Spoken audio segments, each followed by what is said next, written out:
पत्नी बोली, आज बस में कंडक्टर ने मेरी बेइज्जती की। पति बोला, क्यों, क्या हुआ? पत्नी बोली, मेरे बस से उतरते ही उसने कहा, अब 3 सवारियां इस सीट पे आ जाए। वॉशिंग मशीन में कपड़ों के चक्कर देख के एक बात तो समझ में आ गई कि जो चक्करों में पड़ेगा उसकी धुलाई तो जरूर होगी। कोई माहिर इंसान सलाह दे कि मेहमान जब पैसे दे तो कितनी बार मना करने के बाद ले लेने चाहिए। भैंस से अंडे की उम्मीद कर लेना, लेकिन फेसबुक के लड़कियों से प्यार की उम्मीद कभी मत करना।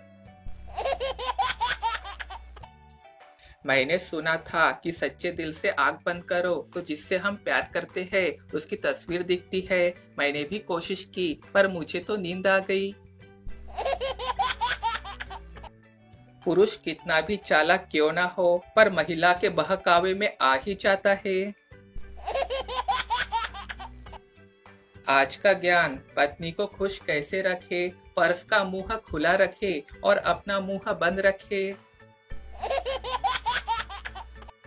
पुरुष चाहता है कि स्त्री उसका हाथ पकड़े, लेकिन स्त्री पकड़ती है उसकी नस और समय समय पे ऐसे दबाती है कि पुरुष बिलबिला जाता है। दोस्तों, जरा बताओ, ये चीज किस किसने खाई है? आप इन्हें क्या कहते हैं? खुद पे सबसे ज्यादा गर्व तब हुआ जब परीक्षा हॉल में कुछ नहीं आ रहा था और पीछे से मैडम ने कहा, सीधे बैठो, पीछे वाला देख रहा है। कसम से सीना चौड़ा हो गया।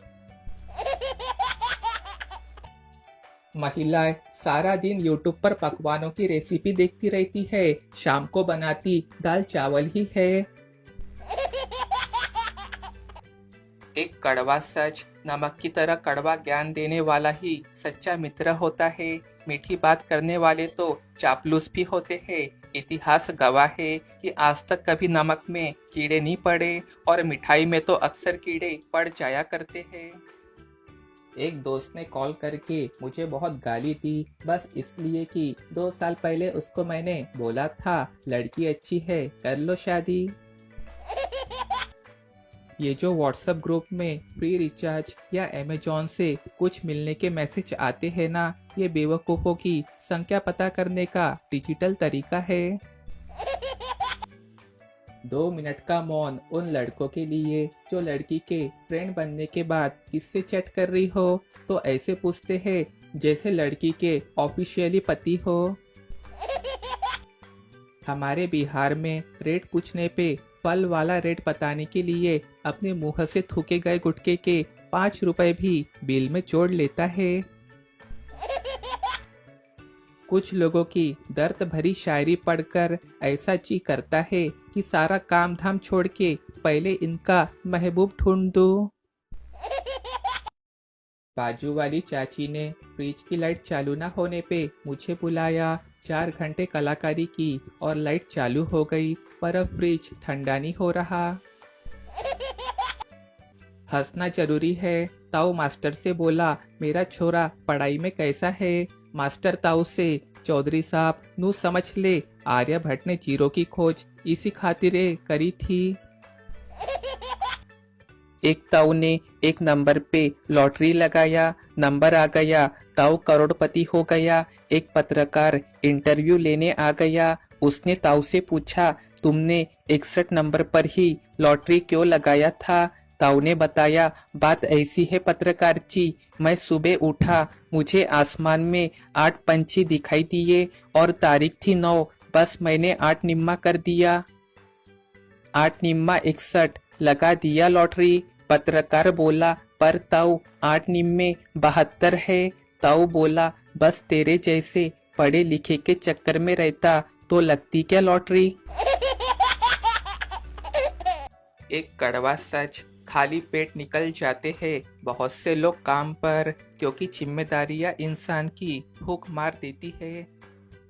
कौन बनेगा करोड़पति में 5 करोड़ का सवाल, वो कौन 2 लोग हैं जो नोकिया मोबाइल ऑन करने पे हाथ मिलाते हुए नजर आते हैं। तवे पे पड़ा पॉपकॉर्न उछलता क्यों है? सोचो। अरे यार ठीक से सोचो। नहीं सोच पाए? ठीक है, जवाब चाहते हो तो खुद बैठ के देख लो तवे पे, पता चल जाएगा। पप्पू बोला, यार मेरे बाल बहुत गिर रहे हैं। दोस्त, वो क्यों? पप्पू, फिकर से। दोस्त, कौन सी फिकर है तुझे? पप्पू, बाल गिरने की फिकर। दोस्त बेहोश हो गया। पहली लड़की बोली, मैंने फैसला कर लिया है कि जब तक 25 वर्ष की नहीं हो जाऊंगी शादी नहीं करूंगी। दूसरी लड़की, और मैंने फैसला कर लिया है कि जब तक शादी न कर लूं 25 वर्ष की होंगी ही नहीं। आज देखते हैं इस फल का नाम कौन कौन जानता है, कमेंट करके जरूर बताओ। परीक्षा का नतीजा आने पर टीचर ने पप्पू और बंटी को अपने पास बुलाया और कहा, तुम दोनों का जवाब हूबहू एक जैसा कैसे? पप्पू बोला, टीचर सवाल भी तो एक सा ही था। टीचर पप्पू से, ब्लड आपके दिमाग तक कैसे पहुंचता है? पप्पू, सिंपल, खाली जगह हमेशा सबसे पहले जो भर जाती है। सुरेश बोला, काश मेरी पत्नी किताब होती तो मैं उसे सदा पढ़ता। मंगेश, काश मेरी पत्नी डायरी होती तो मैं उसे साल खत्म होते ही बदल देता। एक आदमी की बीवी लापता हो गई। उस आदमी ने अखबार में बीवी की गुमशुदगी का इश्तहार कुछ इस तरह छपवाया, मेरी बीवी पिछले 6 दिनों से लापता है। जो कोई भी उसकी खोज खबर मेरे पास लाएगा या उसे खोजने की कोशिश करेगा वो अपनी जान से हाथ धो बैठेगा।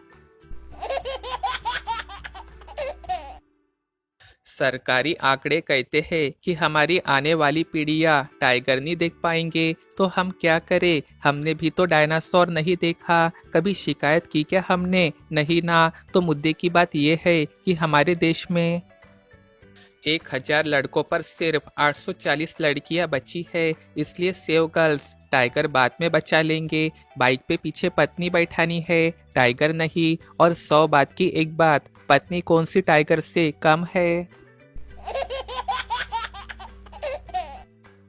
एक कड़वा सच, कौन क्या कह रहा है, कैसे कह रहा है और क्यों कह रहा है, इन सब से आप जितना दूर रहेंगे उतना ही आप खुश रहेंगे।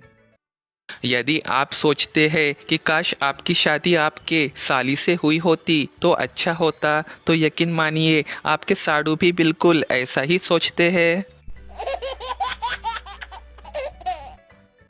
पत्नी, आप बहुत भोले हैं जी, आपको कोई भी आसानी से फंसा देता है। पति, हाँ, शुरुआत तुम्हारे पापा ने की। लड़कियों की हंसी इतना कंफ्यूज कर देती है कि पूरे दिन समझ में नहीं आता हंस के देख रही थी या देख के हंस रही थी। बेवफाई तक तो ठीक था, लेकिन जाते जाते वो अपनी सहेलियों से भी ब्लॉक करवा गई। हर पत्नी यही दुआ करती है, हे भगवान मेरे पति को तरक्की दीजिए, दौलत दीजिए, बंगला दीजिए, गाड़ी दीजिए, मुझे कुछ नहीं चाहिए, आप सब मेरे पति को दीजिए, बाकी उससे लेना मेरा काम है। मम्मी बोली, बच्चों तुम अगर मेरी बात मानोगे, पलटकर जवाब नहीं दोगे और जीत नहीं करोगे तो मैं तुम लोगों को गिफ्ट दूंगी। बच्चे एक साथ बोले, रहने दो मम्मी, फिर तो सारे गिफ्ट हमेशा पापा को ही मिलेंगे।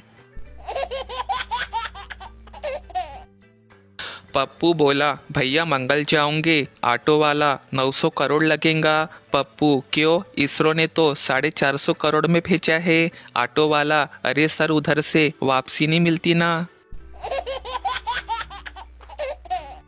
पति बोला, ये तुम्हारी रोज रोज की फरमाइशों से तंग हो गया हूँ, ऐसे ही चलता रहा तो आत्महत्या कर लूँगा, इतने पैसे नहीं है मेरे पास। पत्नी, ओहो अब रुलाएंगे क्या, चलिए अब जल्दी से सफ़ेद साड़ी दिलवा दीजिए, नहीं तो आपकी 13वीं पे पहनूंगी क्या। लड़का बोला, जाने मन इस दिल में आ जाना। लड़की, सैंडल निकालूं क्या? लड़का, पगली ये मंदिर नहीं है, ऐसे ही आ जा। गर्लफ्रेंड, अभी मत छूना मुझे, शादी के बाद जितना मर्जी छू लेना। बॉयफ्रेंड, ठीक है अभी चलता हूँ, शादी हो जाए तो फोन करके बता देना। प्लेन में 4 से 5 ड्रिंक्स लेने के बाद ब्रिटिश, मैं अब सोना चाहता हूँ। अमेरिकन, मैं अब इंटरनेट पे अपना काम करूँगा। जर्मन, मैं फिल्म देखूँगा। चीनी, मैं गाने सुनूँगा। भारतीय, अब तुम्हारा भाई प्लेन चलाएगा। एक बेचारी लड़की बहुत देर से रोई जा रही थी। उसकी माँ ने पूछा, बेटा क्या हुआ? लड़की बोली, माँ मुझसे बहुत बड़ी गलती हो गई। माँ, क्या गलती कर दी तूने, कुछ बताएंगी? लड़की बोली, माँ मैं शॉपिंग करने गई थी और हूँ। माँ, और क्या? बोल, रो मत। लड़की, मैं शॉपिंग करने गई थी और सेल्फी लेना भूल गई। माँ बेहोश हो गई। एक कड़वा सच, लोगों से रिश्ते निभाकर बस एक बात ही सीखी है, किसी की हद से ज़्यादा फिक्र करोगे तो वो इंसान तुम्हें रद्दी के भाव समझने लगेंगे। दबाव और मजबूरी में बोला गया झूठ भगवान भी माफ कर देता है, इसलिए पत्नी की तारीफ करने में बिल्कुल भी न हिचकिचाए। जब कोई आपको कहता है तुम्हारी सोच ही घटिया है, तो उस वक्त उसी आदमी के बारे में सोचा करो। जब आदमी कुंवारा होता है तो शान शौकत के चक्कर में बाजार में थैला लेकर कभी नहीं जाता, पर शादी के बाद आदमी बोरा लेकर भी चला जाता है। रविवार को अपने चंपकलाल डॉक्टर के पास गए। चंपकलाल डॉक्टर साहब से बोले, मेरी पत्नी झगड़ालू है, हर समय क्लेश करती है, हर बात पर शक करती है और कोई भी सामान फेंक के मारती है, कोई इलाज बताओ। डॉक्टर गहरी सांस लेकर बोले, अरे भाई, इसका कोई इलाज होता तो क्या मैं रविवार को क्लिनिक खोलकर बैठा रहता? भारत अकेला ऐसा देश है जहाँ पर गुस्से का इजहार दरवाजा जोर से बंद करके भी किया जाता है। एक नेताजी की दोस्ती एक फिल्म अभिनेत्री से हो गई। कुछ महीनों के बाद नेताजी को लगने लगा कि उन्हें अभिनेत्री से प्यार हो गया है। उन्होंने मन ही मन तय किया कि वे उससे शादी करेंगे, पर चूंकि लड़की फिल्मों में काम करती थी और उसका मिलना जुलना काफी लोगों से था, अतः नेताजी ने सोचा कि शादी का प्रस्ताव रखने के पहले उसके चरित्र, परिवार आदि बारे में जानकारी ले लेना बेहतर होगा। उन्होंने अपने सेक्रेटरी से लड़की के पीछे एक प्राइवेट जासूस लगाने को कहा, साथ ही सख्त हिदायत दी कि जासूस को ये पता न चलना चाहिए कि वह यह काम मेरे लिए कर रहा है। लगभग 2 महीनों की छानबीन के बाद जासूस की रिपोर्ट सेक्रेटरी के माध्यम से नेताजी को मिली, जो कुछ इस तरह से थी। लड़की का चरित्र एकदम बेदाग है, आज तक उसका किसी के साथ कोई अफेयर नहीं रहा है। लड़की का परिवार, उसके रिश्तेदार और दोस्त सभी बड़े ही भले एवं सम्भ्रात लोग हैं, परंतु ऐसी जानकारी मिली है कि पिछले कुछ महीनों से यह लड़की अक्सर एक निहायत ही चरित्रहीन एवं घटिया किस्म के नेता के साथ देखी जा रही है। ये सुन नेता बेहोश हो गया। एक सच बात, इंसान की जिंदगी में 3 चीजें बहुत ही उलझी होती है, दिल, दिमाग, तकदीर। दिल कुछ चाहता है, फिर दिमाग उसे पाने के लिए रास्ता तलाश करता है और फिर होता वही है जो तकदीर में लिखा होता है।